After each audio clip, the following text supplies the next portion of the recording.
night my daughter told me she'd started visiting assisted living places on my behalf.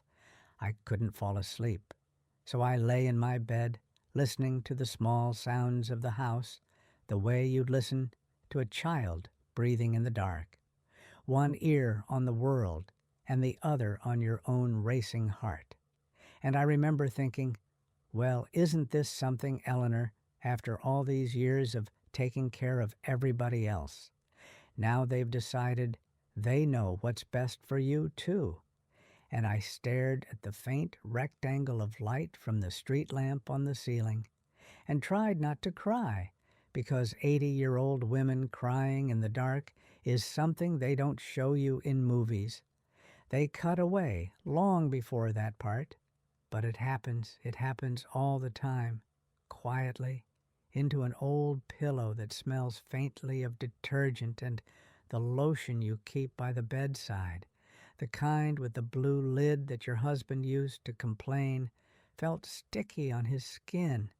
And I listened to the baseboard heat ticking as it cooled, and the hum of the refrigerator down the hall, and the distant whoosh of cars on Maple Street. And for the first time since Harold died 6 years ago, I caught myself wondering if maybe I really wasn't seeing things clearly anymore. If maybe the house I loved so much had shrunk on me the way my clothes did after grandchildren's birthday parties, just a little at a time, until one day I woke up and it was a size too small for the life everyone else thought I should be living. Of course, that wasn't the way my daughter Melissa had put it. She never came straight at anything difficult. She has always been a sidelong sort of woman, like her father, approaching hard truths in a curve instead of a line, saying, "Mom, I visited the new place they built behind the Safeway, the one with the nice courtyard and the craft room," and stirring her tea too long, her spoon clinking around the mug while she watched my face. And I remember asking her, as I wiped a coffee ring off the kitchen table with the edge of my thumbnail, "For who, honey?" Even though I already knew, I knew in that small dread that opens up in your stomach when the doctor pauses before giving you the test results. And she said, "For you, Mom, just to see what your options are. Nothing dramatic, just to be prepared." And I could hear how careful she was being, how the words sat on her tongue like eggshells she was afraid to crack. And I felt this odd combination of gratitude and indignation, because it's not nothing, your child deciding to tour places where they tuck old people away like quilts they don't use anymore. "Options," I repeated, and the word felt like a marble rolling around in my mouth, cool and hard. And I remember the kitchen light over the sink, buzzing faintly, threatening to die, and a little smear of something on the window where my youngest granddaughter, Emma, had pressed her face last week when she was playing spy, her giggles still trapped somewhere in the glass, if you pressed your hand there and tried hard enough to remember. And my daughter nodded, her hair, too dark a brown now, the kind that comes from a bottle instead of the sun, falling forward over her forehead as she reached across and squeezed my hand. "It's just that living alone, Mom, the stairs and winter's coming, and what if you fall? What if something happens and no one knows?" And I could feel the tremor in her fingers, the way fear makes even grown women feel like children again, and I said, "I have neighbors. I have the lifeline button thing you insisted on. I have my wits about me." And she said, "For now," very softly, almost under her breath. But I heard it. Of course I heard it. I've always heard the things my children don't want me to hear. Later, after she'd gone home to her husband and her tidy suburban kitchen, where the dishwasher actually matches the fridge, I shuffled around my own kitchen, which still carries the ghosts of several decades at once, The avocado green refrigerator Harold swore he would replace every time it made that funny rattling noise. The wooden chairs he refinished this summer. Melissa broke her arm at camp. The faded yellow wallpaper with tiny blue flowers that my sister Nora helped me put up. The pattern slightly crooked in the far corner where we were laughing too hard and too tired to care. And I pulled out the old kettle, the one with the blackened bottom, and listened to it breathe and murmur on the stove, the faint smell of gas mixing with lemon dish soap, and the lingering sweetness of the banana bread I'd baked that morning, because I still bake like there's a half-dozen people to feed, even though it's mostly just me now. I poured myself a cup of chamomile tea and held it in both hands, feeling the heat seep into my fingers, the arthritis making the joints feel thick and uncooperative. And I wondered when exactly I had turned into someone other people discussed in the third person, in careful tones. What are we going to do about Mom? As if I'd turned into a leaky roof or a troublesome car. And the thought made me feel both furious and strangely outside of myself, like I was watching a play where I recognized all the actors, but the lines had shifted while I wasn't looking. I suppose that's what aging is, in the end, a slow rearranging of roles, where you go from having the car keys to being the reason other people worry, from tucking children into bed to being the one they call twice a day, just to make sure you're still upright. And there's tenderness in that, there really is. But tonight it pressed on my chest like a stack of heavy quilts, making it hard to breathe. And when I finally did climb into bed, the house darker and quieter around me, I lay there thinking about the steps that lead to the second floor, all 14 of them, because Harold counted them every time he hauled up a piece of furniture. And I imagined my foot catching on the edge of one stair, my body pitching forward, rolling, bones giving way like dry twigs. And there I'd be, an old woman at the bottom of the staircase, alone in the dim hallway. And it struck me that as much as I resented my daughter's fear, I shared some of it too, which is probably what hurt the most in the morning. The light coming through the bedroom curtains was thin and gray, the kind of light that makes the world look undecided, and my alarm clock, an old one with red numbers my grandson says looks retro, read 6:37, and my first thought, as my eyes blinked open, was not about assisted living or slippery stairs, but about coffee, the way it always has been. That small ritual I allow myself before I let the larger worries in.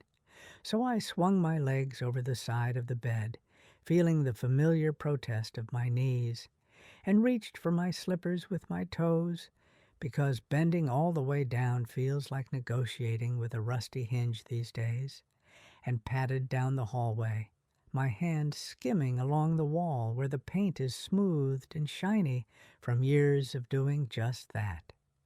The kitchen felt different in the morning, as if it too had been up all night thinking, the usual flicker of the fluorescent light over the stove now replaced with a soft glow from the window over the sink, where the sky above the neighbor's maple tree was a pale, uncertain blue, and I measured the coffee grounds by habit, 3 scoops for the pot. Even though I only ever drink 2 cups, the third one poured out around noon. But it feels wrong somehow to change the ratio now, as if the coffee maker itself might be offended after all these years.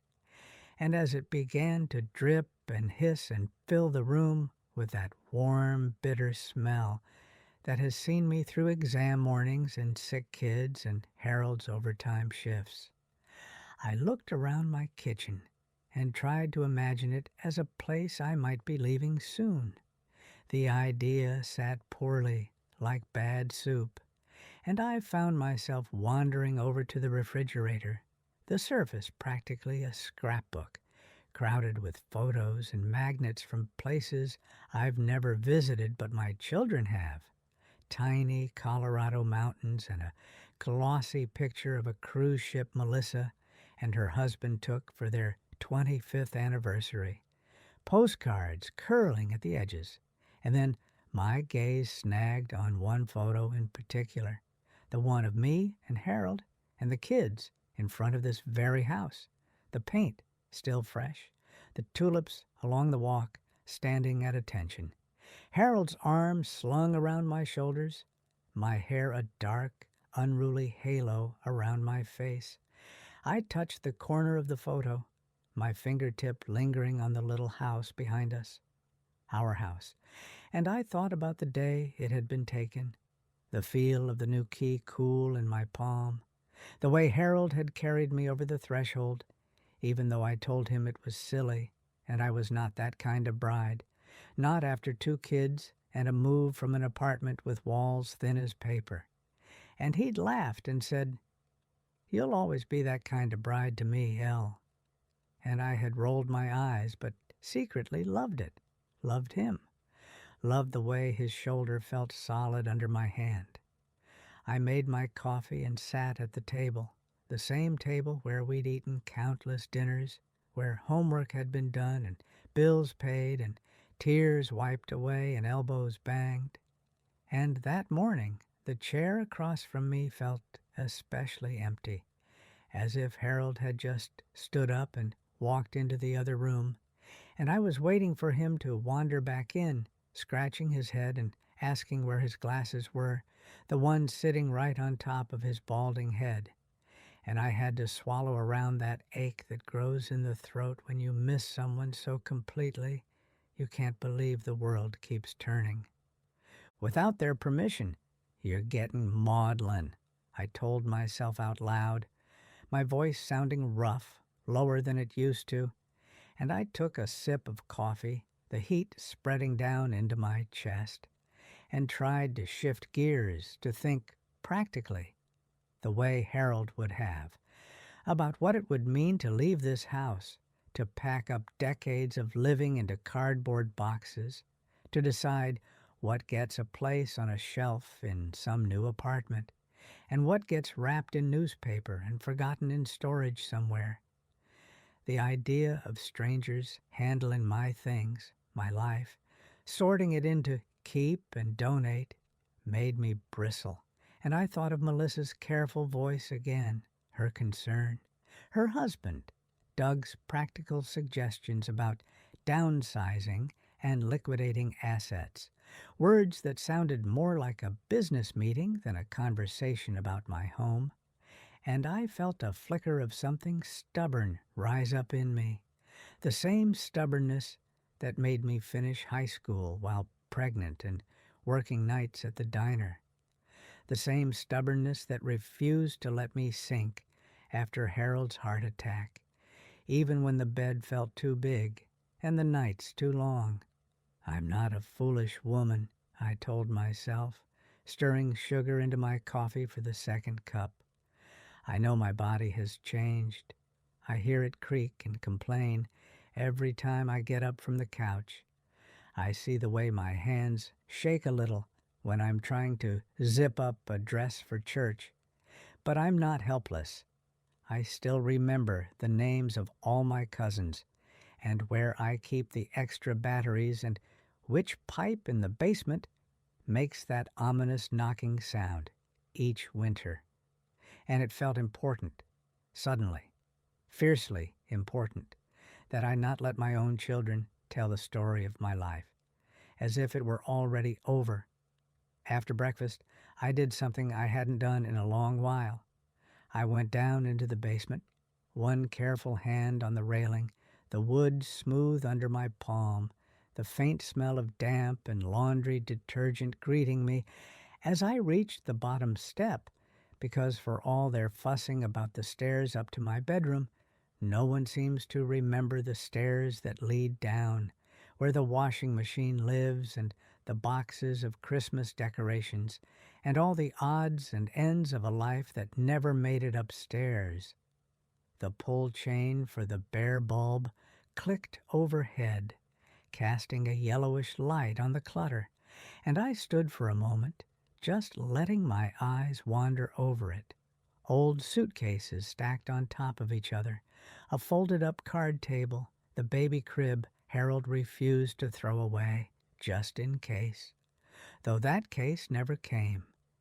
And in the corner, half concealed by an old comforter, the box of papers I'd dragged down here after he died, when the sight of his handwriting had been too much to look at, but too precious to let go.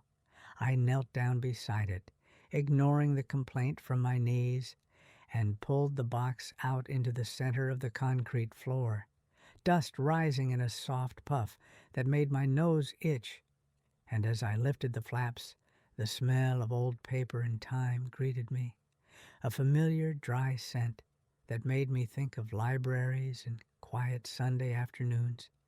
And there, right on top, were the insurance papers Harold had been halfway through sorting the week before he died. His neat, looped handwriting on the manila folders, one labeled house, another car, another funeral, don't panic, L, with his little attempt at humor, which still made my mouth curl up at one corner, even as my eyes stung. I wasn't really looking for anything in particular, not at first. I just needed to remind myself, I think, that my life was more than this moment, more than the conversation with Melissa and the silent accusation of the staircase. So I picked through the papers slowly, letting the memories rise and fall. The mortgage approval letter that had felt like a golden ticket when it arrived. Harold's first pay stub from the garage, the letter from the bank, when we finally paid off the house. A heavier piece of paper, crisp and official, that we'd celebrated with pizza on paper plates in the living room, the kids bouncing on the old orange shag carpet.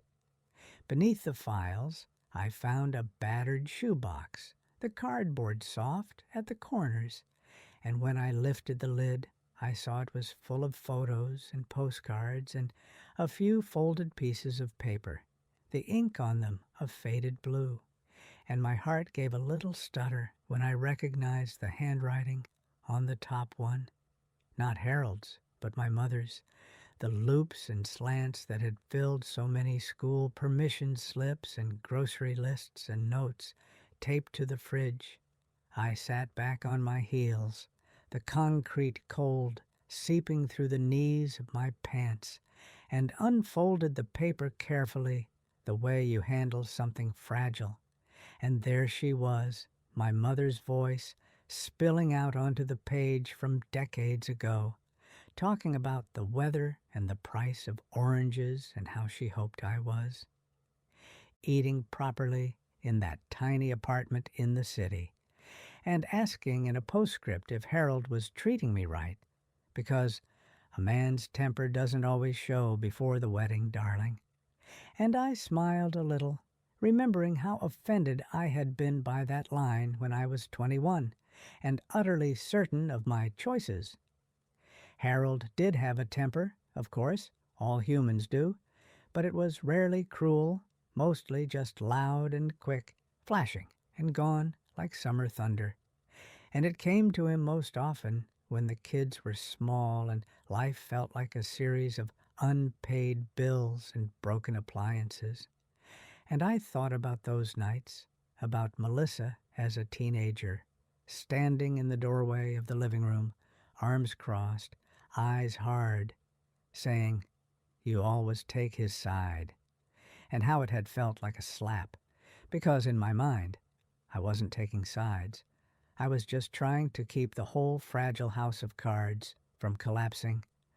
I tucked the letter back into the shoebox, feeling a strange ache in my chest, part longing for my mother's brisk, no-nonsense presence, part regret for all the times I'd rolled my eyes at her warnings, And under the letters and postcards, my fingers brushed against something heavier, a small journal with a cracked blue cover, the elastic band long since stretched to uselessness. And when I opened it, I saw my own younger handwriting staring back at me, my words from a different life, the ink looping in a way my hand can't quite manage any more.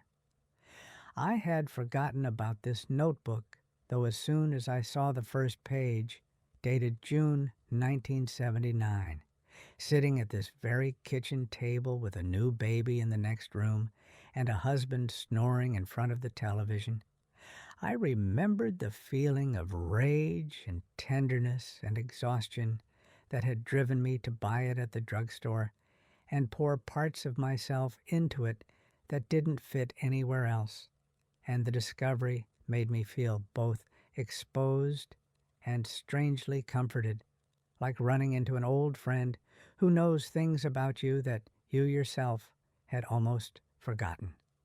I flipped through the pages, skimming sentences, small scenes from our life. The first winter in the house when the pipes froze and Harold swore up and down the stairs. Melissa's first day of kindergarten, her hand damp in mine as we waited for the bus. The summer I thought about leaving, just a brief entry, barely a paragraph, but the words pulsed on the page with the rawness I'd never admitted to anyone, not even myself for very long. And reading it now, at 80, with my hand spotted and my hair thin enough that my scalp shows in certain lights, I felt a jolt of recognition, that younger version of me not as distant as I'd thought. It's funny, or maybe not funny at all, how your children think they know you only in the roles they've seen you play. The cook, the chauffeur, the disciplinarian, the maternal audience for their recitals and heartbreaks. But there are whole chapters they never imagine, pieces of your heart you kept folded away in drawers like the good tablecloth, waiting for a special occasion that never quite arrived. And seeing my own handwriting talk about wanting to run away, just for a day, just to a motel by the highway, with its scratchy sheets and humming air conditioner.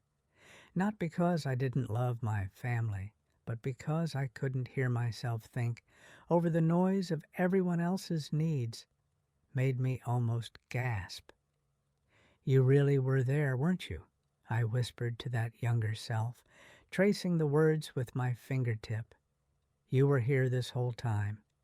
And for a moment, the loneliness of the house, the looming question of assisted living, all of it receded, and I felt connected to something deeper, more continuous, a version of myself that had weathered so many storms that this, too, might be just one more. The phone rang upstairs, its sharp sound cutting through my reverie, and I closed the journal instinctively, as if I'd been caught reading someone else's secrets, my knees protesting again as I stood and took the stairs slowly, the shoebox tucked under one arm, the rail solid under my other hand. And by the time I reached the top, breathing a little harder than I liked to admit, the phone had stopped, the light on the answering machine blinking red, a little heartbeat on the hall table. It turned out to be Melissa, of course, her voice bright and slightly rushed on the message. "Hey, Mom, just checking in. Call me when you get this, okay? Love you." And something in her tone, some mix of duty and genuine affection and a layer of worry she was trying to smooth over, made me sigh. Because for all my irritation at her talk of options, I knew she wasn't trying to hurt me. She was trying to help in the only way she knew how, from the vantage point of her own life, her own fears about time and loss and the way things can change overnight. I didn't call her back right away.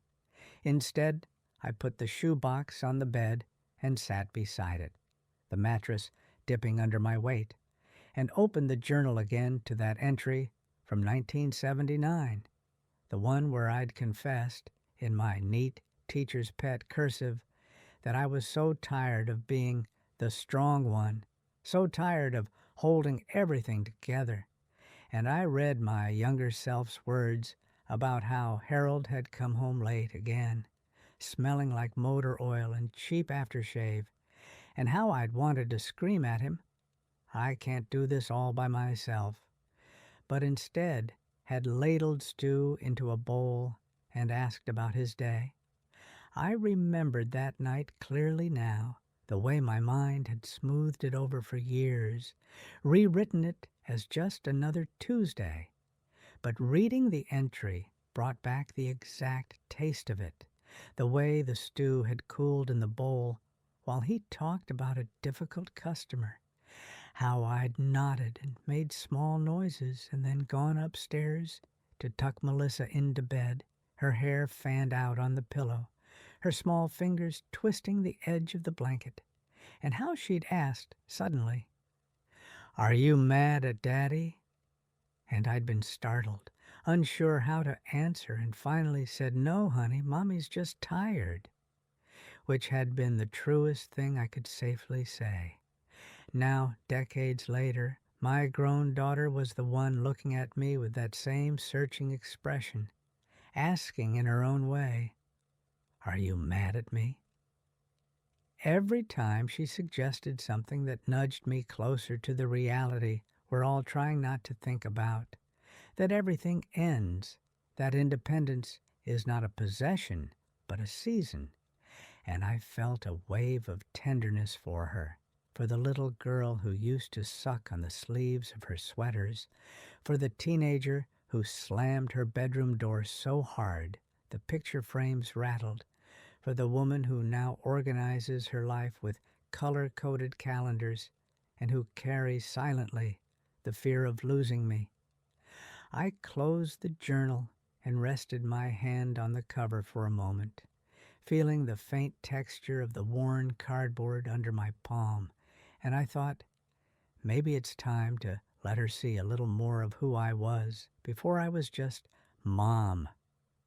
Maybe it's time to tell her some of these stories, not just the polished ones we trot out at Thanksgiving, but the real ones, the nights I thought about leaving, the fights her father and I had behind closed doors, the way we almost lost the house once, the way we saved it, the choices that made me into the woman she's now trying to protect. The thought both scared and excited me, like the idea of stepping out onto a porch you haven't opened in years, unsure what you'll find under the dust.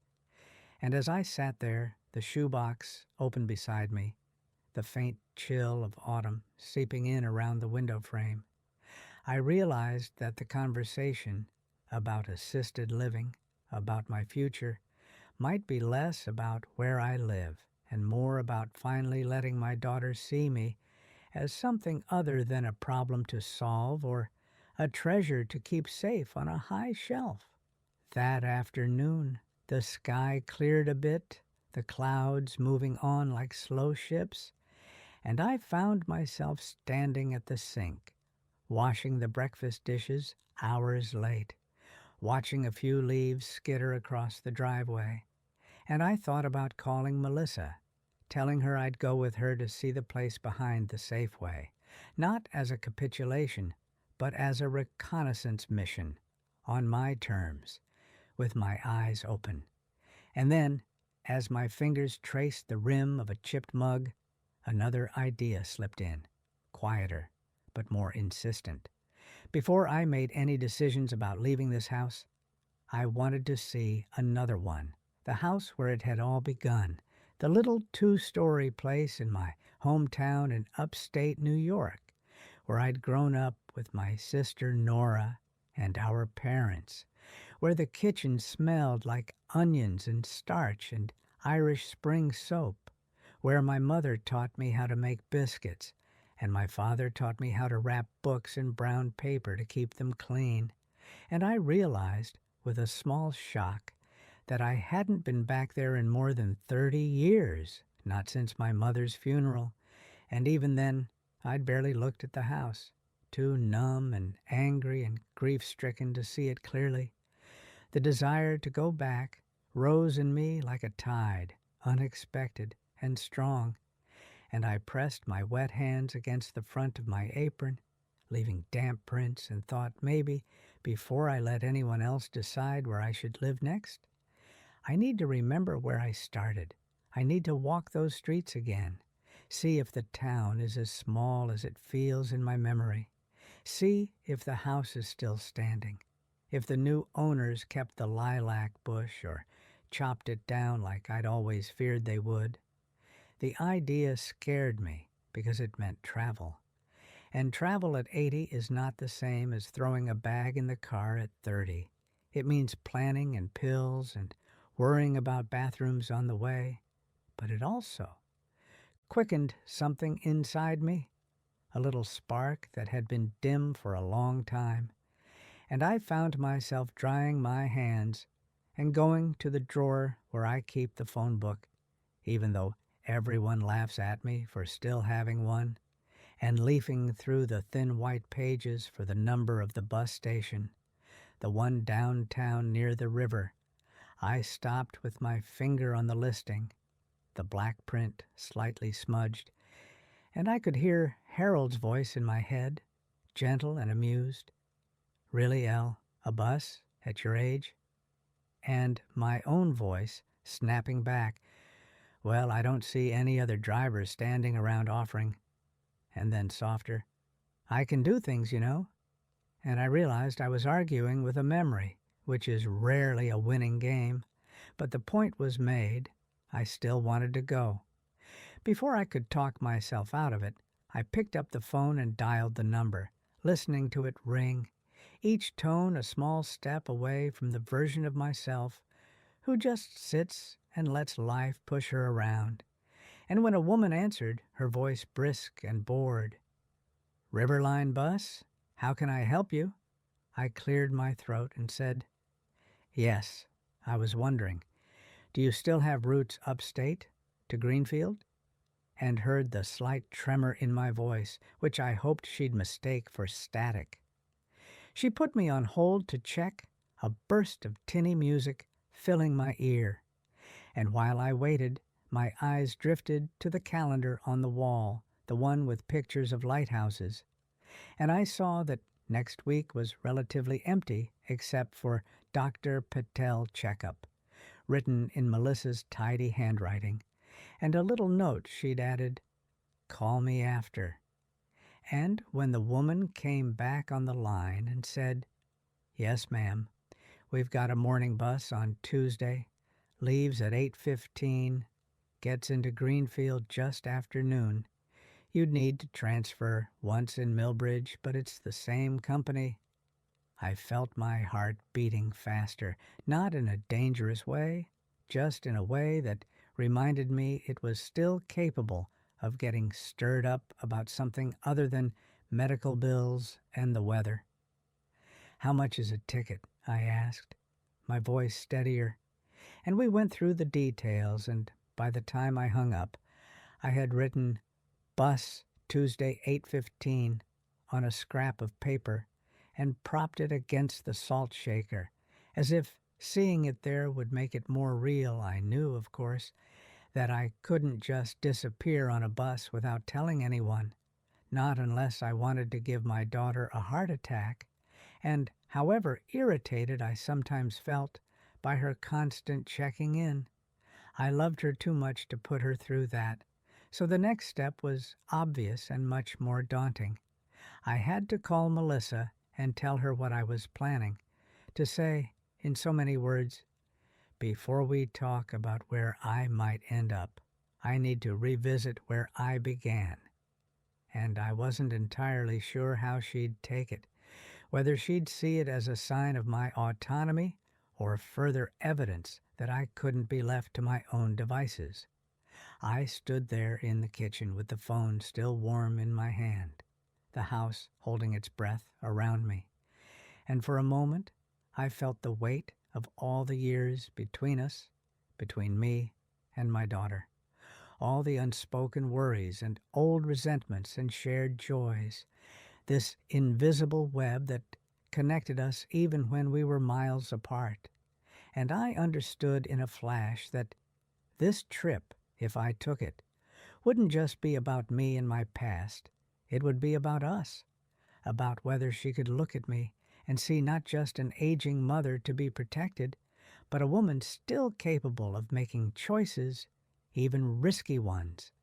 I pressed the familiar sequence of numbers that would connect me to her, each beep like a step onto a narrow bridge that might sway in the wind. And as the line began to ring, I found myself reaching unconsciously for the back of a dining chair, steadying myself, because whatever she said next, whatever this conversation turned into, I had the sudden feeling that it would change something between us, in a way I couldn't quite see yet, but felt like the sharp intake of breath before you open a long closed door. When Melissa answered the phone that afternoon, her voice was breathless, in that way it gets when she's trying to stir something on the stove while keeping an eye on the dog, who always seems to be up to mischief. And she said, "Mom, everything okay?" The way daughters do when they think their mothers only call in emergencies.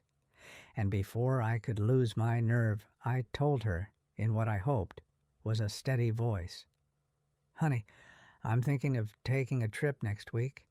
And then came a quiet so complete I could hear the faint hum of my refrigerator in the kitchen and the far-off bark of a neighbor's dog. And finally she said, "A trip? Where?" And I swallowed and let the words out slowly. "Greenfield. I want to see the old house." And I could practically feel her stiffen on the other end, as if bracing herself. And she said, "By yourself?" in a tone halfway between disbelief and alarm. And I said, "Yes, by myself," even though hearing it out loud made me suddenly aware of the softness of my arms and the little wobble in my knees when I get up too fast, but also aware of the small flame inside me that didn't want to go out just yet. She didn't say anything for a long moment, and I imagined her leaning against her kitchen counter, brows pulled together, a dish towel over her shoulder, trying to figure out what this meant, whether her mother was losing her grip or reclaiming something she'd long put down. And when she finally spoke, her voice was softer, more tentative. "Mom, why now?" And something in her tone made my breath catch, because it wasn't judgment. It was genuine confusion, maybe even hurt. And I found myself saying the truth, the kind that slips out only when you're too tired to pretend. Because I think I've forgotten parts of myself, and I want to see if going back there helps me remember. And my daughter exhaled the way she does when she's trying not to cry, a little shudder in the breath, and said, "You could have told me you felt that way." And I said, "I didn't know I felt that way until last night," which was true, or at least mostly true. There was another pause, then a plate clattering faintly in the background, and she said, "How were you planning to get there?" And I told her about the bus, bracing for her reaction. But she surprised me by staying quiet long enough that I wondered if we'd been disconnected. And then she said, "Mom, that's a long ride." And I said, "I know." And she added, "What if something happens on the way?" And I felt the familiar tug of war inside me, the one between wanting to reassure her and wanting to remind her that I wasn't a porcelain doll. And I said gently, "Something could happen here too, honey. I'm 80, not immortal." And to my surprise, she let out a short laugh, shaky but real. After a moment, she sighed, and I could hear her resolve settling the way you can hear a house settle at dusk, little clicks and murmurs of acceptance. And she said, "Okay, if you're really set on going, at least let me drive you to the bus station." And I knew that was her way of easing herself into the idea, keeping one hand on me even if she loosened the grip a bit, and I said, "That would be nice," even though something in me had wanted to do the whole thing alone, if only to prove I still could. But I also knew that pride, at my age, needs to share the stage with practicality. When we hung up, I sat for a long while at the kitchen table, the late afternoon light slanting through the window and striping the surface in soft gold, and I felt both heavier and lighter, as if I'd taken a step toward something I didn't fully understand yet, but needed to reach all the same.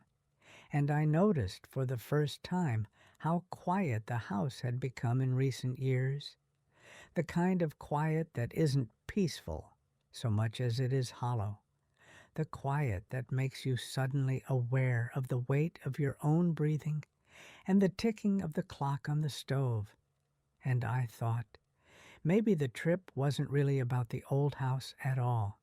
Maybe it was about shaking loose the stillness that had settled around me like dust. The days leading up to Tuesday passed in that peculiar way time does when you're anxious, both fast and slow at once. And Monday evening found me folding clothes on the bed, trying to choose things that were practical but also made me feel like myself. And I caught sight of my reflection in the mirror above the dresser, the soft folds around my neck, the silver hair that never lies flat anymore. And I felt a rush of tenderness for the woman looking back at me, a tenderness that surprised me, because for so many years I'd judged her, picked at her flaws the way one picks at a loose thread. But now all I saw was someone who had weathered storms and kept going.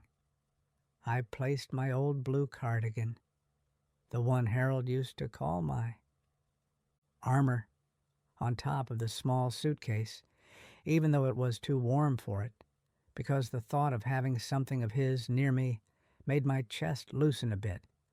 And as I zipped the bag, I felt a sudden pang of fear, sharp and bright, the kind that comes from confronting the unknown after years of routine. And I sat down on the edge of the bed, pressing my hands together, whispering, "You can do this." And I wasn't sure if I was talking to myself now or to the younger version of me who had written that journal, or maybe even to the older version I'm slowly becoming.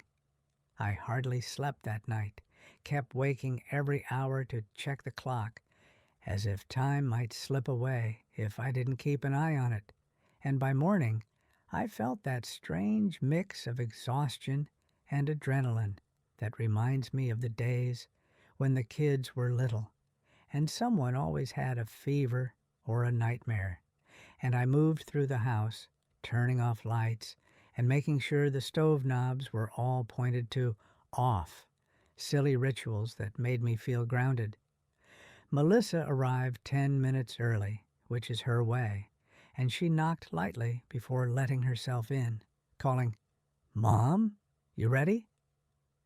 And when I stepped into the hall with my suitcase, she looked at me with the kind of expression I can never quite interpret, equal parts pride, worry, and something like surprise, as if she wasn't sure until that moment that I'd actually go through with it.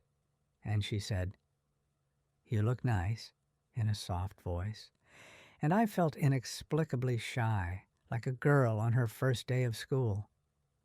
The drive to the bus station wasn't long, but it felt weighty, the way certain car rides do when the air is thick with things neither person is ready to say. And Melissa kept glancing over at me as if checking that I hadn't changed my mind. And at one point she said, "Mom, just when you get there, can you call me?" And her voice hit a tender place in me, and I said, "Of course I will." And after a moment she added, "And maybe send a picture of the house?" And I wondered if she was hoping the house would tell her something about me she didn't know, or maybe reassure her that this trip wasn't a sign of me unraveling. And I said, "I can do that," even though I wasn't sure how the sight of that house would make me feel, much less how it would make her feel. When we pulled into the small lot beside the bus station, the sky was a soft, washed-out blue, the kind that promises nothing but tries to be kind about it, and the building looked smaller than I remembered from the rare times Harold and I went through here. An unassuming brick structure with a vending machine humming outside and a single bench that had seen better days. And Melissa parked and came around to help with my suitcase, even though it was light, and she fussed with the zipper and asked for the third time if I had my pills, and I touched her arm and said, "Honey, I'm okay," and she nodded, blinking too fast. Inside, the air smelled faintly of old coffee and floor cleaner, and the man behind the ticket counter barely glanced up as I approached, his voice flat as he confirmed my ticket. And when he handed me the stub, his fingers brushed mine, cold and impersonal. And for a moment, I felt a wave of loneliness, so strong it made my knees soften. But Melissa stepped close, touching my back lightly, and I steadied myself. The bus pulled up with a hiss of brakes, its white paint dull under the morning light, and the few people waiting gathered their things and shuffled toward the open door, and I turned to Melissa, trying to smile, and she wrapped her arms around me in a hug that surprised both of us with its fierceness, whispering, "Be safe." And I whispered back, "I will." And when she pulled away, her eyes were shiny in a way she pretended was just the sunlight. I climbed the steps slowly, gripping the rail, feeling the cool metal under my palm, and when I turned to wave at her through the window, she lifted her hand and pressed it to the glass, as if she could reach me through it. And I pressed mine back, even though we weren't exactly aligned, and then the bus lurched into motion, pulling away from the station, and the last thing I saw was her small figure standing very still, watching me go.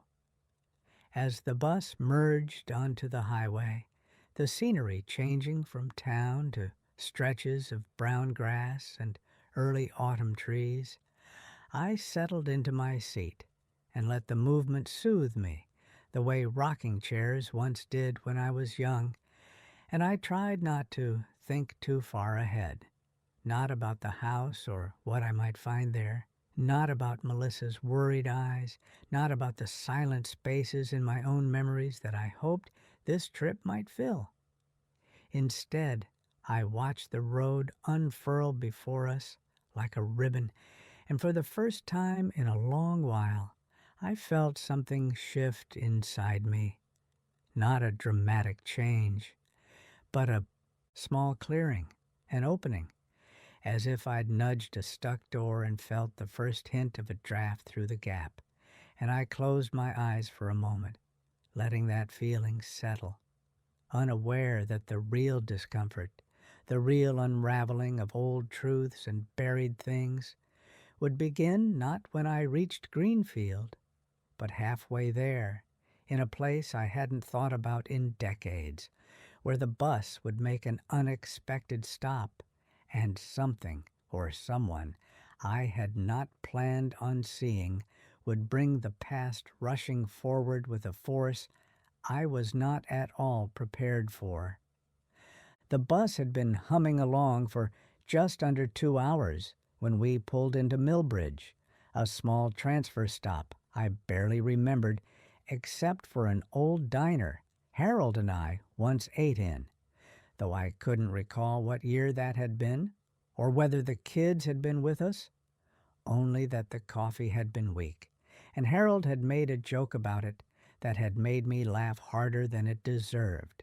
And as the bus slowed into the lot, my eyes drifted to the row of benches outside the station, most of them empty except for one where an older woman sat hunched forward, her elbows resting on her knees, her hands clasped as if in prayer or exhaustion.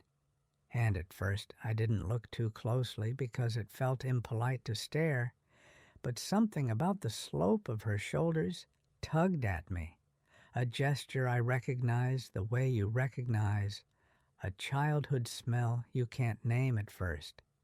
And when she lifted her head and brushed a strand of gray hair behind her ear, my breath caught because it was Nora, my sister, older and thinner than the version in my memory, but unmistakably her, the shape of her mouth, the narrowness of her face, the aching familiarity of how she held herself when she felt alone. And I felt the whole world tilt slightly, like a picture frame knocked askew. And I whispered, "Oh, Nora," under my breath, not expecting anything, just releasing the name the way you let out air after holding it too long. I hadn't seen her in almost 20 years, not since the argument after our mother's funeral, when words had flown between us like sharp little stones, not because either of us wanted to hurt the other, but because grief makes people ridiculous and clumsy with their own pain, and we had both believed we understood our mother better, loved her better, deserved more understanding from the other, and instead of recognizing that we were two wounded women trying to stand upright under the same loss, we'd let anger do the talking, and afterward everything had simply stopped, like a faucet turned off too tightly. And though I'd thought of calling her countless times, pride and fear and embarrassment had always gotten in the way. The bus came to a shuddering halt, and passengers began to stand, stretching stiff arms and legs, tugging at jackets and reaching for backpacks, and I stayed seated for a moment because my legs felt unsteady, not from age this time, but from emotion, from the shock of seeing a piece of my past sitting outside a run-down bus station as if time had folded in on itself. And I wondered if she'd come here on purpose, if she was traveling or waiting or simply resting. And then the more painful thought surfaced. What if she was alone by necessity and not choice? What if life had whittled her down in ways I didn't know because I hadn't been there to witness it? I stood finally, clutching the seat back in front of me for balance, my hands trembling slightly. And as I stepped into the aisle, I felt a swirl of questions rise. Would she want to see me? Would she turn away? Would she think I'd come to gloat or reopen old wounds? And each question made me feel smaller, frailer, both 80 years old and 25 at the same time. And when I reached the bus door, the driver glanced at me with mild impatience, jerking his thumb toward the station. "Transfer's on the far side," he muttered, and I nodded because I couldn't trust my voice, my gaze fixed on the silhouette of my sister sitting so still on that bench. My feet touched the pavement, the morning air cooler than I expected, carrying the faint scent of exhaust and stale coffee. And for a moment, I just stood there, watching her, the way the wind lifted the ends of her scarf, the tired way she rubbed one knee as if it ached, and I felt something inside me crack, not loudly, not catastrophically, but in a soft, surrendering way, like ice shifting on a pond under the first warm day of spring, because beneath all the years of silence and stubbornness and the stories I'd told myself about her, I could still feel the old bond, thin but unbroken, still there like a thread running between us, even if we had let it go slack. I took a step forward, then another, my suitcase wheels rattling softly behind me, and as I approached, I said her name, not loudly but clearly. "Nora?" And she looked up, her eyes widening in a way that made her look suddenly younger, vulnerable, in a way I hadn't seen since we shared a room as girls, and she would crawl into my bed during thunderstorms. And for a moment, neither of us spoke, just stared as if trying to reconcile memory with reality. And then she whispered, "Eleanor," in a voice so thin it barely rose above the rumble of the idling bus. And when she stood, I noticed the slight tremor in her right hand, the way she steadied herself against the bench, and my heart clenched. We moved toward each other at the same time, an awkward dance of hesitation and longing. And when we finally embraced, it wasn't graceful or cinematic or anything like reconciliation stories in books. It was trembling and uncertain, our arms stiff at first before softening, and I felt her ribs under my palms, sharper than I expected, and she smelled faintly of lavender and something like wintergreen ointment, and for a moment I had to close my eyes because the sadness of what we'd missed, the decades of birthdays, the births of our grandchildren, the quiet years where a phone call could have fixed everything, pressed on me so hard it stole my breath. She pulled back first, blinking quickly as if embarrassed, and said, "I didn't know you were coming through here." And I shook my head and said, "I didn't know you were here either." And we both let out small, helpless laughs, not from humor, but from disbelief, as if life had played a strange trick on us, placing us in the same forgotten corner of the world at the same moment after so much time apart. She gestured toward her duffel bag on the bench, faded and frayed at the corners, and said, "I was visiting a friend in Millbrook. She's not well." And the way she said those last words made something inside me twist, because it carried a weight I recognized too easily, the weight of caretaking, of loss circling overhead, of being the one left behind to manage all the quiet, difficult things. And I said, "I'm sorry," meaning much more than that. And she nodded, swallowing, her eyes glistening in the early light. We stood there together, two old women with years of silence behind us, and I felt an ache rise in me, not sharp, but deep, like a bruise pressed too hard, as I realized how fragile she looked, how time had settled on her in ways I had not witnessed, how her shoulders seemed to slope not just from age but from carrying too much alone. And I wondered, with a pang that hollowed me out, whether she'd needed me all those years I'd stayed silent, whether I'd needed her too and simply didn't admit it. My bus transfer was called over the crackling loudspeaker, the sound startling both of us, and Nora flinched slightly, her hand fluttering to her chest, and we exchanged a look filled with questions we didn't have time to answer, and she said, "Are you passing through?" "Going home," and I said, "Trying to," which surprised even me with how true it felt. And she touched my wrist lightly, her fingers cool and thin, and whispered, "Eleanor, don't leave without calling me." And her voice broke on the last word, as if she was afraid I might disappear again.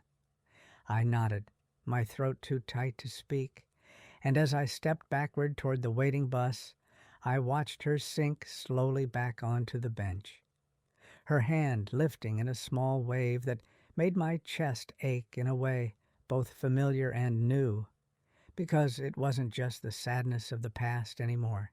It was the sadness of the present, the fragility, the time lost, the time left. And as I climbed the steps of the bus and found my seat again, the world outside looked blurred for a moment, and I told myself it was the window, not my eyes, but I knew better. And as the bus pulled away, I watched Nora grow smaller and smaller on that bench. Her figure bowed slightly, her hand still lifted, as though hoping I might turn back, and the sorrow of it settled over me like a heavy shawl, warm in one way, suffocating in another.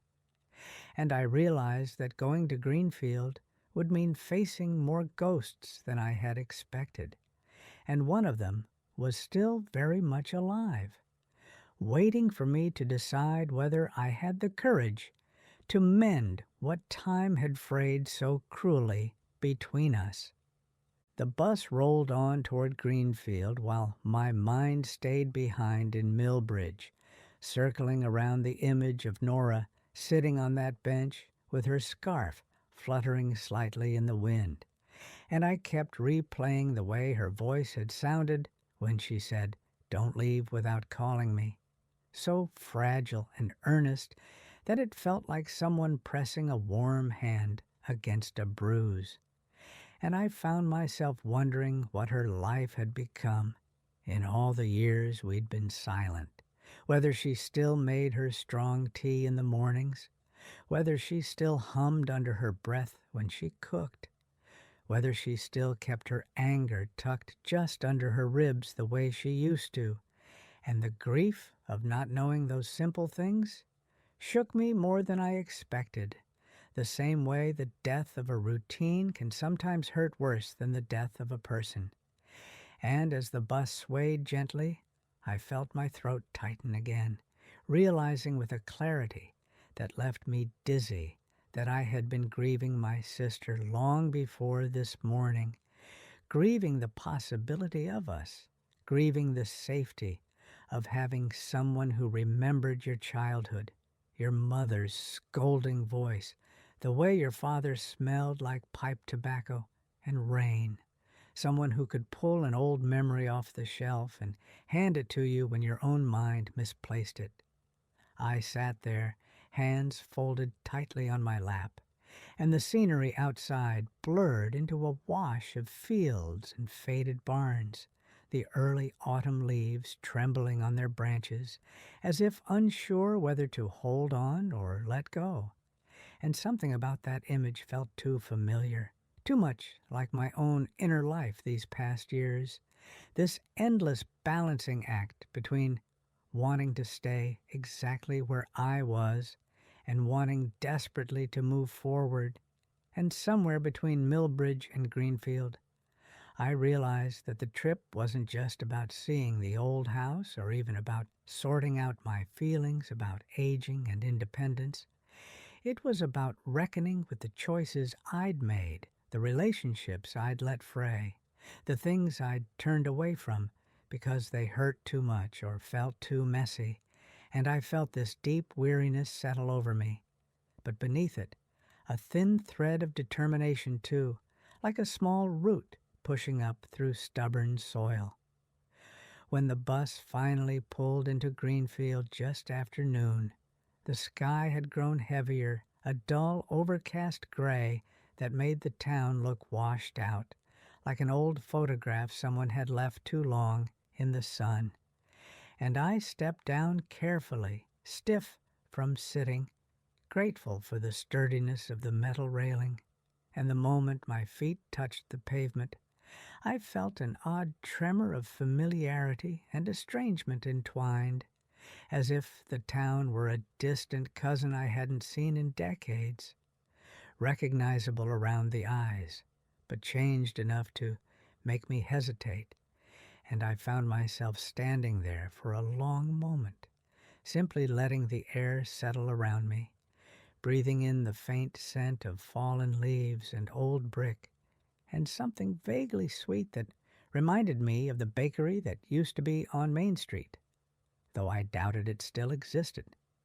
Pulling my small suitcase behind me, I began to walk toward town, my steps slow but steady, the ache in my knees steady too, but bearable.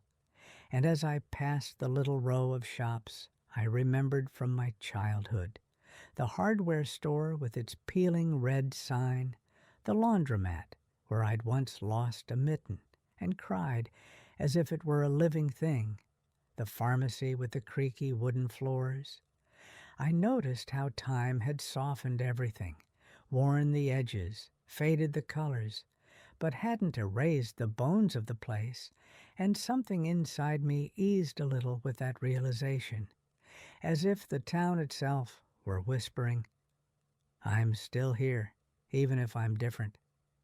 And I wondered whether I could say the same about myself.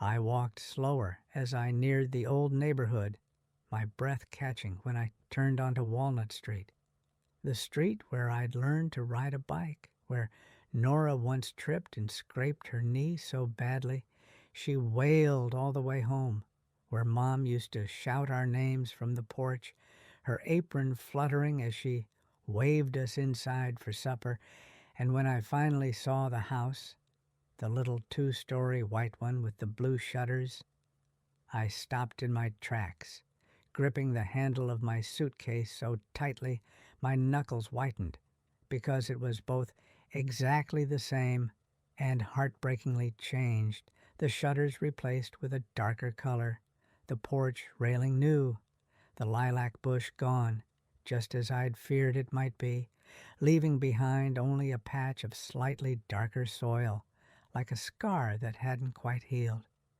The windows looked smaller than I remembered, or maybe my memories had been too big, softening the harsh lines of reality, and I felt an ache spread across my chest, heavy and dull, thinking of Mom sitting by that window, shelling peas, her fingers nimble and quick, or Dad leaning against the doorframe reading the evening paper, and without meaning to, I whispered, "I'm back," and the word caught in the cold air, sounding small and fragile and utterly strange, because who was I saying it to? A house? A memory? A version of myself that no longer existed? I walked up the short path toward the porch, my feet brushing against the scattered brown leaves, and I paused at the bottom step, one hand on the railing, not sure whether I had any right to go further, because even though I'd grown up here, lived some of my most formative years here, I was now just a stranger to the people who lived inside. And for a moment, I simply stood there, absorbing the quiet, the faint hum of a distant lawnmower, the soft scrape of branches against the side of the house, and I felt this slow, deep sadness take hold, not the sharp kind that knocks the wind out of you, but the kind that settles in your bones, reminding you of everything you've lost, everything you can't retrieve. I was about to turn away, telling myself that just seeing the house was enough, when the front door opened slightly, and a young woman stepped onto the porch, maybe in her early 30s, her hair in a loose bun, a baby monitor clipped to her shirt, concern etched into her features as she looked at me, and she said, "Hi, can I help you?" Not unkindly, but cautiously, the way you speak to someone who might be lost or confused, and I felt a flush of embarrassment warm my cheeks as I realized how this must look. An old woman standing on someone's porch, gripping the railing like it was the only thing keeping her upright. I cleared my throat and managed a small smile. "Oh, I'm sorry. I didn't mean to bother you. I grew up in this house." And something in her expression softened immediately, her shoulders relaxing as she stepped closer, glancing back at the front door as if expecting someone inside to need her. And she said, "Oh, really? Wow, that's kind of amazing." And she smiled in that genuine, curious way of people who haven't been worn down yet by too much life. And I felt a flicker of warmth in my chest. "I hope it's all right," I added. "I just wanted to see it again." And she nodded quickly, brushing a stray hair from her forehead. "Of course, that's totally fine. It's funny, actually. The previous owners left behind a box in the attic labeled Walsh Family. but we didn't open it because we weren't sure if it was personal. And when she said that name, Walsh, my maiden name, I felt something jolt inside me, like a sudden shift in the weather. Before I could respond, a faint cry came from the baby monitor, soft but insistent, and she glanced at it apologetically. "I'm so sorry I have to get him, but if you want, I could bring the box down later today or tomorrow, if you're still in town." And the kindness of the offer, the simple generosity of it, hit me harder than I expected. And I nodded, swallowing the tightness in my throat. "Thank you. That would mean more than you know." And she gave me a warm smile before slipping back inside, the door closing gently behind her. I stepped back off the porch, my heartbeat unsteady, my thoughts swirling as I realized that somewhere in that attic, untouched for decades, lay the pieces of my family that I'd forgotten existed, pieces of myself I hadn't held in years, and the sadness of it, along with a tenderness I wasn't prepared for, washed over me in a slow, unstoppable wave.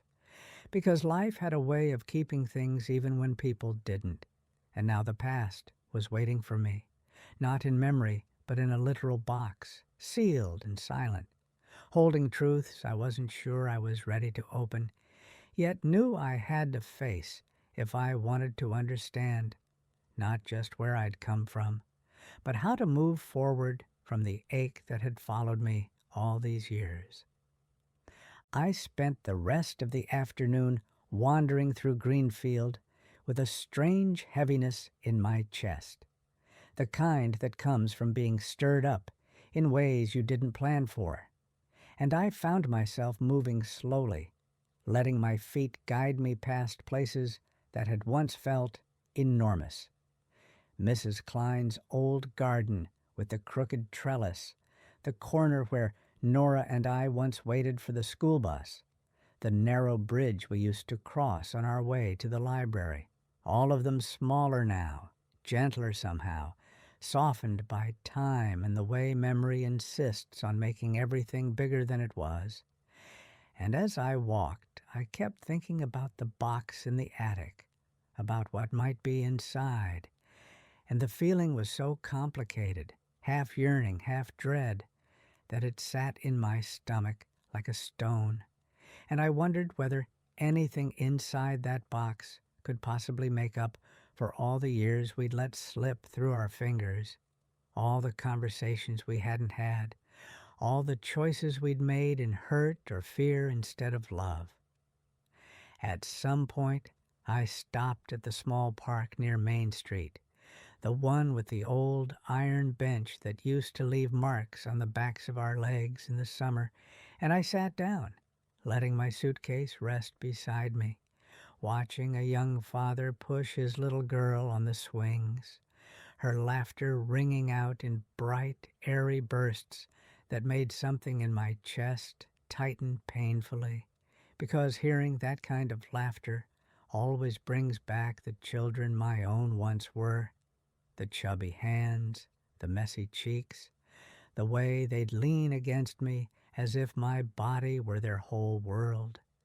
And for a moment, the ache of missing that version of them and of myself nearly swallowed me whole. I don't know how long I sat there, staring down at my own hands, noticing how the veins stood out now, how the skin had thinned and folded in ways I still hadn't made peace with. But eventually the sky began to darken into that bruised blue of early evening, and I knew I had to find a place to stay.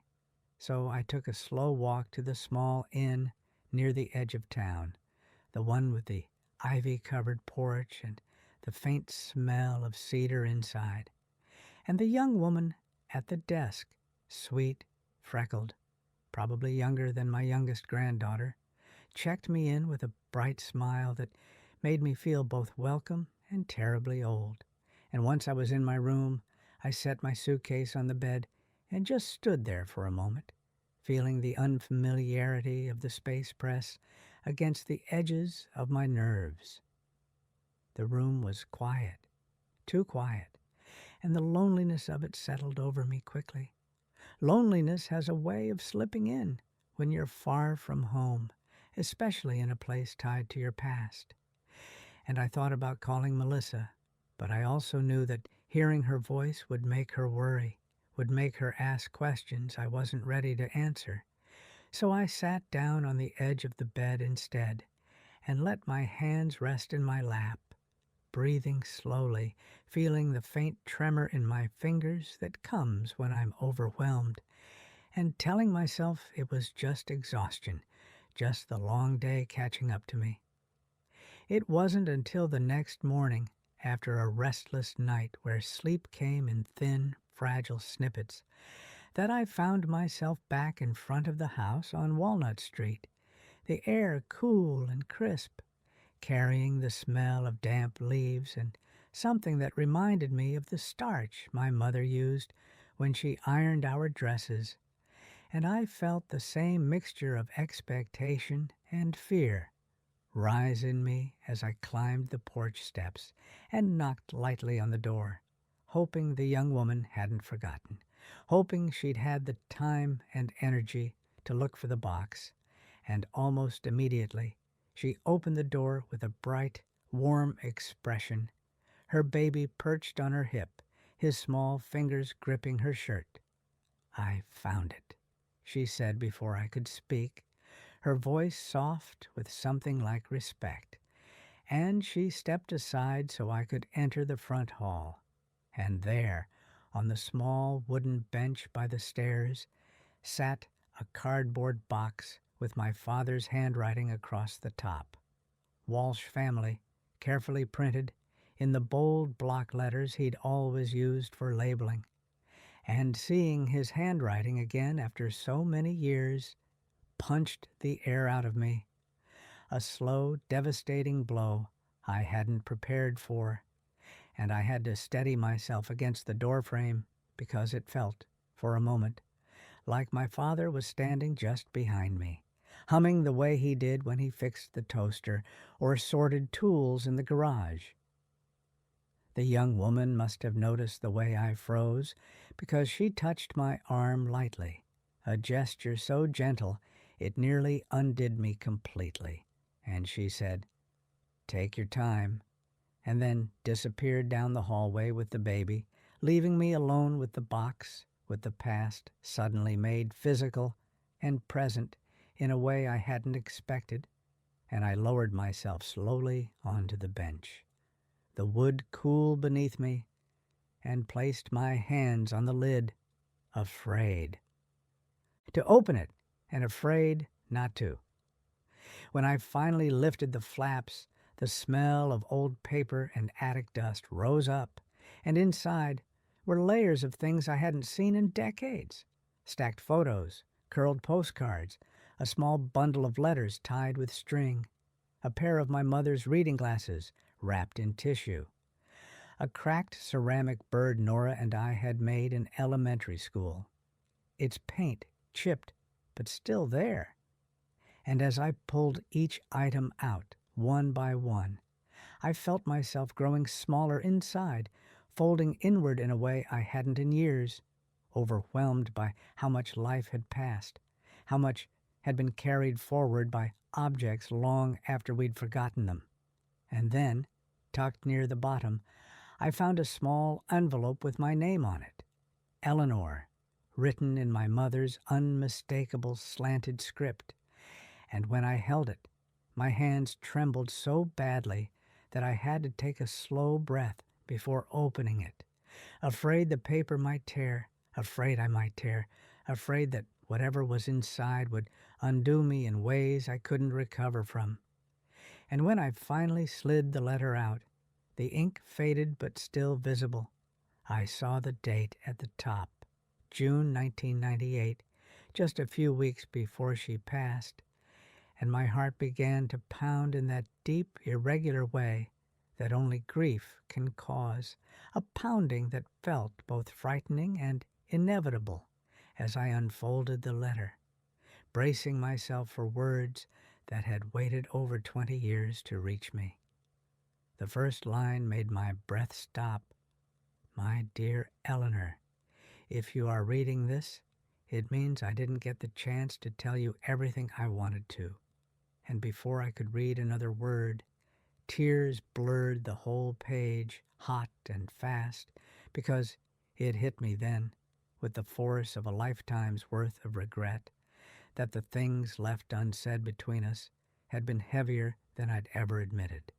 And now here I was, sitting in the hallway of my childhood home, holding her voice in my hands, knowing I was finally about to learn what she'd wanted me to know all those years ago, and terrified that I wasn't ready to hear any of it. My hands shook as I held that letter, the hallway spinning slightly, the familiar wallpaper long since painted over, but my mind filling in the old patterns of tiny blue flowers anyway, as if the past were superimposed on the present. And I drew a long, shaky breath before reading the rest, my eyes struggling to adjust through the blur of tears, the paper soft at the edges from years in that attic box. And as I read my mother's words, I felt something inside me loosen, not break, but loosen, like a knot that had been pulled tight for decades finally giving way, because she wrote not about chores or disappointments or the weary judgment she sometimes carried in her voice, but about her fear and her guilt, and the ways she had failed to love us as fully as she'd wanted to, telling me she knew she had been hard on us, that her own mother had been harder still, and that she used to lie awake some nights, wishing she'd known how to comfort me better when I cried, how to listen without trying to fix everything, how to tell me she was proud of the woman I was becoming.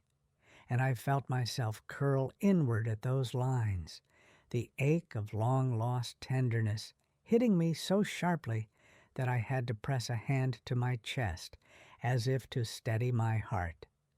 She wrote that she'd always admired my strength, even when she'd chastised it, that she'd watched me raise my children with a softness she envied, and that the day I left for college, she'd stood at the window, long after my bus had driven away, crying quietly so no one would see, and I could almost see her standing there in her house dress, arms folded, chin trembling, her pride always wrapped tight around her fear like a shell around a seed. And then came a line that made everything tilt inside me. Please take care of your sister when I'm gone. She'll need you in ways she won't say out loud. And the guilt of those words crushed me for a moment, because I had not taken care of Nora, not at all. And the weight of that truth sat heavy on my shoulders like a winter coat soaked in rain. I folded the letter slowly, pressing the creases as gently as if I were smoothing a child's hair, and when I slid it back into the envelope, my hands were trembling so badly I had to rest them in my lap to still them. And I sat there for a long moment, staring at the floorboards that had held countless footsteps from a life long past, thinking about the strange cruelty of timing, how we often receive the answers after the questions have already reshaped us, how we sometimes learn what people felt for us, only when we can no longer ask them why they hid it so well. And a numbness settled over me, not empty, but full, the way a sky feels before a storm breaks, when I finally stood, my knees stiff and my breath uneven. The young woman appeared again, holding her baby on her hip, her smile gentle but curious, and I thanked her in a voice that didn't sound like mine, promising her I'd return the next morning to say goodbye before heading home. And she hugged me unexpectedly, a brief warm squeeze of arms that smelled faintly of laundry soap and hope, and that small gesture cracked something inside me in a way that didn't hurt this time, just softened the edges, and when I stepped back out onto the porch, the wind cool against my wet cheeks, I felt older and younger at once, as if the years had folded inward and outward, all at the same time. I didn't go straight back to the inn. Instead, I walked slowly toward the quiet cemetery 2 blocks down, drawn by some instinct I didn't question. And when I found my parents' grave, 2 small stones side by side beneath a maple tree shedding yellow leaves, I knelt beside them, my breath catching at the familiar names carved into the granite, and I laid my hand gently on the cool surface, whispering, "I'm sorry for so much," letting the confession spill into the air, into the leaves, into whatever part of the world listens to the regrets of old women. And though the apology could not reach them in any earthly way, it reached something in me, loosening the tightness that had lived beneath my sternum for far too long. That night, back in the inn, I sat by the window, watching the street lights flicker on one by one, listening to the faint hum of cars passing by, and I thought about what awaited me at home. Melissa's worried voice, the creaky stairs, the rooms that held both loneliness and comfort, and I realized that although I'd come to Greenfield searching for who I used to be, what I'd found instead was permission to forgive myself for the years that had felt wasted, for the anger I'd held on to, for the silence between Nora and me that had grown like ivy until neither of us knew how to pull it down without tearing the walls too. And somewhere in that quiet, with the letter resting on the nightstand, beside a glass of water, I understood that the next step wasn't the house, or the box, or even the memories. It was Nora.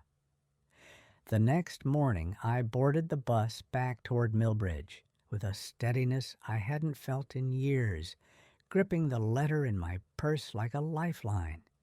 And all through the ride, my mind drifted to my sister, to the way her shoulders had slumped when she sat down on that bench, to the tiredness in her eyes, and by the time the bus pulled into the little station, my heart was thudding with a nervousness that reminded me of being young again, of waiting for news I wasn't sure I was brave enough to hear. And as I stepped off the bus, I scanned the benches, half afraid she wouldn't be there and half afraid she would. And then I saw her, same bench, scarf wrapped tighter today, her hands folded in her lap, as if keeping herself from unraveling. And something inside me broke open in the gentlest way. I walked toward her, not hurrying, but not hesitating either. And when she looked up and saw me, a flicker of surprise passed over her face, before melting into something softer, something like relief or disbelief, or maybe the first fragile sprout of forgiveness. And I sat beside her without speaking, letting the silence settle around us like a shared blanket.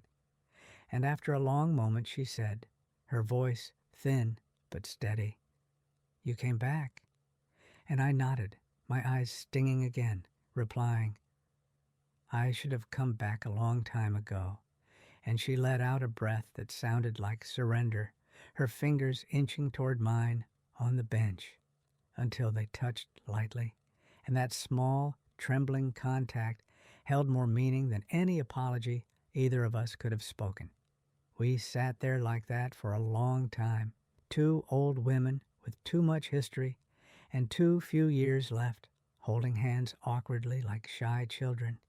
And I told her about the letter, about the words our mother had left for us, and Nora cried silently, the tears slipping down her cheeks without shame, and she whispered, "I missed you, Elle," in a voice so raw it carved a new shape inside me, and I squeezed her hand gently, whispering back, "I missed you too," and the truth of it settled between us like a fragile bridge finally repaired, after years of neglect. We talked for a long while after that, haltingly at first, then with more ease, about our families, our aches and losses, the things we regretted and the things we'd survived. And though the sadness didn't disappear, it softened, making room for something warmer, something like hope. And when the bus to my hometown arrived and I stood to leave, she stood too, her hand lingering in mine, and she said, "Don't disappear again," with a faint, wobbly smile. And I promised her I wouldn't, not now, not after everything. When I finally sat on the bus heading home, watching Nora grow smaller behind the station as the bus pulled away, I felt the ache of parting curl around my heart. But it wasn't the old ache of regret anymore. It was the ache of something new beginning, delicate and uncertain, but real. And as I leaned my head against the cool window, the landscape rolling by in muted colors, I realized that whatever awaited me, discussions about assisted living, the quiet of my house, the fragile return of my relationship with my daughter, I no longer felt quite so alone in it, and I whispered softly to myself, "You're still here, Elle," feeling the truth of it settle in my bones, warm and steady, like a small light rekindled after a long, dark stretch of years.